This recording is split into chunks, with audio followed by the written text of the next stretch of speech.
Hey people, Brother Rob with you once again. So this will be my last video for 2 weeks at least to be a man of my word. I said after today I would be taking a fast from social media.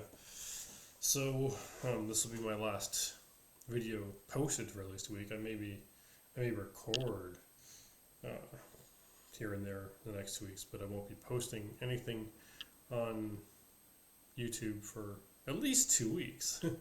So, anyways, this will be my only video today. What I want to talk about is how rejecting God will, and when I say God, I mean the God of the Bible, because that's the only one there is.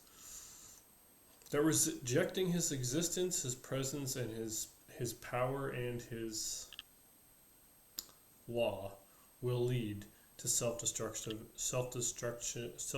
thinking, which of course will obviously lead to self-destructive behavior and decision making. So what I want to do is go through what this process looks like, because I see the self-defeating arguments that non-Christians make all the time, and obviously people who make self-defeating claims don't know that they're making self-defeating claims because they're self-deceived. And that's the problem with self-deception. It's the human capacity for self-deception is pretty much limitless.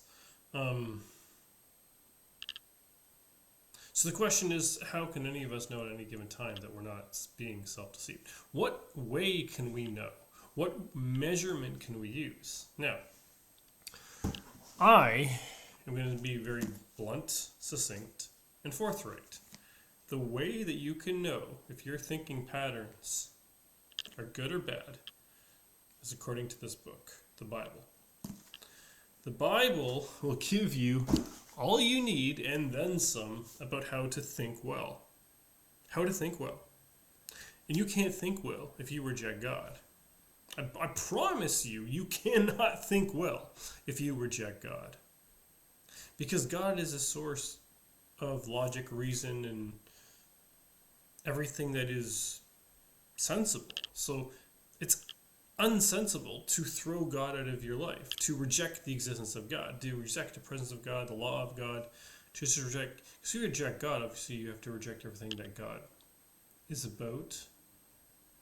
And well, it's pretty much impossible to reject everything that God's about, because then you would have to reject logic, intelligence, morality, psychology, sociology, justice, and anything that resembles normal human conduct and behavior.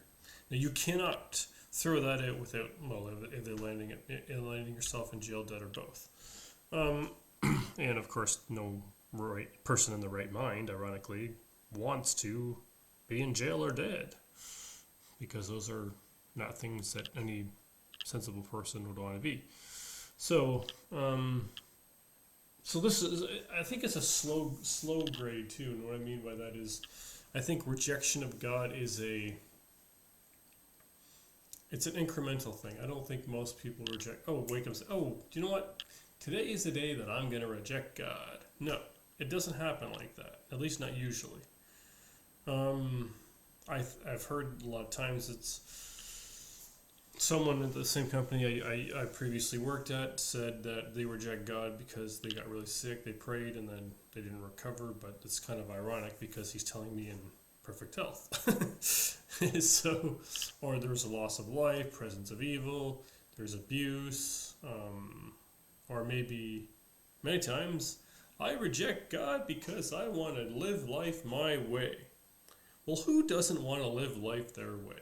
I mean, I want to live life my way, but I want my way to be with God's way. Now, of course, I certainly don't always live my life according to God's standard. Even if I did live my life to God's standard perfectly, I'll think about the amount of influence that would have a positive effect. But anyways, so first of all, I want to deal with this nonsensical, this kind of, shoot off the cuff kind of rhetoric that atheists will do, like, stop lying about Sky Daddy. I mean, first of all, I mean, Sky Daddy's been used like, I don't even know how many times, but like, first of all, it's extremely unoriginal. You didn't come up with it, so. And the other thing is, what's your alternative? Like, if you don't want to believe in Sky Daddy, which of course is they're just an insulting way of saying God, then what's your alternative? How did we get here without a designer? Please tell me, my atheist community, how did we get here? How did life start? How did we get intelligence from non-intelligence, life from non-life, organic matter from inorganic matter? How do we get systems in order and intelligence and design, DNA, which is biological code, and we can predict the future because we can infer from the past. And how can we do things like there's just so much about this world and this universe that just not just suggests, but it screams, I was made. So I want to know, for real, if you're an atheist, I really want to know. Tell me clearly, plainly, not just some abstract nonsense that we've all heard a million times, but tell me precisely, specifically, why do you reject the presence and person of God as revealed to you in the pages of scriptures? Don't give me this crap about, oh, it's an intellectual lack of evidence. No. I don't. If you're gonna say lack of evidence, I don't want to hear some good one. Not just that you don't believe in the lack of evidence. Like, put some good ideas forth. Like, I would say that over 90 to 95% of the responses that I get from atheists are just pure bullshit. I mean, first of all, it's just it's either something I've already heard or some variation of something I've already heard, or it's got nothing to do with what I'm talking about, or it's just some abstract comment about nag that has nothing to do with the video. They just want to make fun of me and whatever. I'm used to atheists making fun of me because, well, when atheists make fun of me, all it tells me is that they're insecure, lacking confidence, don't know how to put up a good argument, don't know how to put up a good defense, are mentally unstable, emotionally unstable, psychologically unstable, hate God, hate themselves, hate women, hate men, hate logic, hate reason, hate science, and hate life. And I believe that when you combine all things together, which always happens, then you're going to get the kind of rhetoric that we see on the internet from atheists, which is what?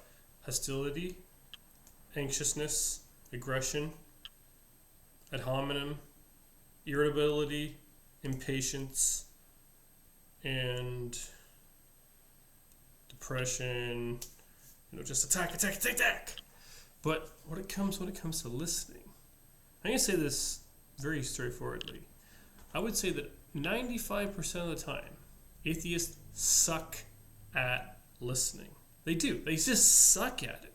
Not only that, like many, if not most atheists are extremely, extremely angry people. I think that maybe the exception may be people like Bart Ehrman or Jeffrey Lauder.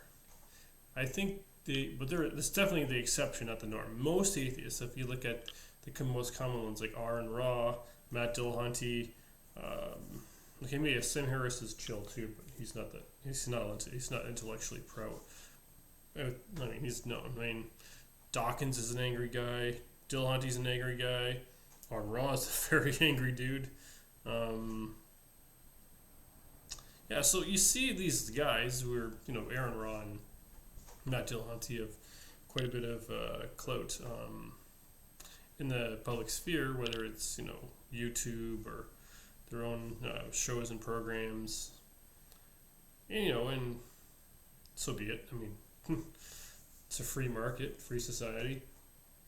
They got clout. Well, that's just the way it is. So I'm not trying to say they shouldn't have clout or say they shouldn't be given a voice. I think everyone should be given a voice. And this is, maybe you haven't said this before, but don't believe something I say just because I say it.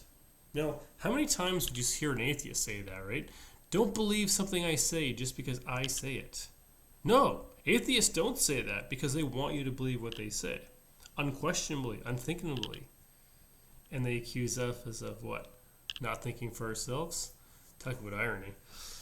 Yeah, but no, I'm serious. Don't believe something just because I say it. Check it out for yourself. Check the claims out for yourself. Check the Bible out for yourself. Check other religions. If you want to check out atheism, you want to check out Islam, Buddhism, sure, why not? I would just suggest to do that with caution because you definitely want to be wise about your search of other religions and you don't want to be blindly accepting them. Here's the other thing that I don't understand about atheism is that it attacks Christianity for lack of evidence, which is nonsense, and it attacks theism for being unfounded. But really, to date, I have not heard one. I think that maybe, and this is kind of funny. I think perhaps the best argument I've heard for life coming from non-life would be abiogenesis, which, according to all the laws of reason and science and logic, can't happen, has never happened, and will never happen. You cannot get organic matter from inorganic matter. That's like saying you can get plant-based material from steel. That's just stupid. That's not science. That's religion. That's belief. Irrational. Stupid. No. The most logical thing to believe is that we have a creator. A common ancestor is a human being for us. Common ancestor for a banana is a banana. I mean, not a banana, sorry, but you know what I mean. Like, common ancestor for a dog is a dog. And only a dog. Has always been a dog. There's no divergent speciation. There's just everything. What? What did the Bible say? Produces after its own kind. And it doesn't create or diverge and become something different altogether. Like, what's land-based doesn't become aquatic. What's aquatic doesn't become land-based. No matter how much time is given. But I'm not going to get into the evolution stuff more than that. But suffice to say, I just think atheists don't think, I mean, not just atheists for sure, but I think a lot of people just don't really think about their own philosophical and or religious viewpoints, philosophies, and world, and just, I think most people don't know how to think. Because we live in a world that teaches people what to think, not how to think. And so you need people to, I'm thinking, I'm not being demeaning, but it's just very obvious to me that most people, their thinking just sucks. It really sucks. And you might think that's arrogant. So be it. But I'm not saying their thinking sucks as an attack on the person. So, well, I mean, perhaps you could take it that way, but it just, for me, it's sad. And it's depressing. I'm not depressed, but I'm saying it is depressing that so many people just don't know how to think. Don't know how to think well. And it all starts with one thing: rejecting God, rejecting God's principles, rejecting God's law, and rejecting God's standards. Now, you can't reject any of those things and not suffer for it. I promise you, if you reject God or his law or his ways or his word or some combination thereof, you will suffer. Some way, shape, or form. I'm not saying that as a threat. I'm just saying this is reality. And we have to deal with reality. And if you reject God, you're rejecting reality. And that always catches up to you. Sometimes it may take a bit, sometimes all at once, or sometimes it may be all at once and then continue.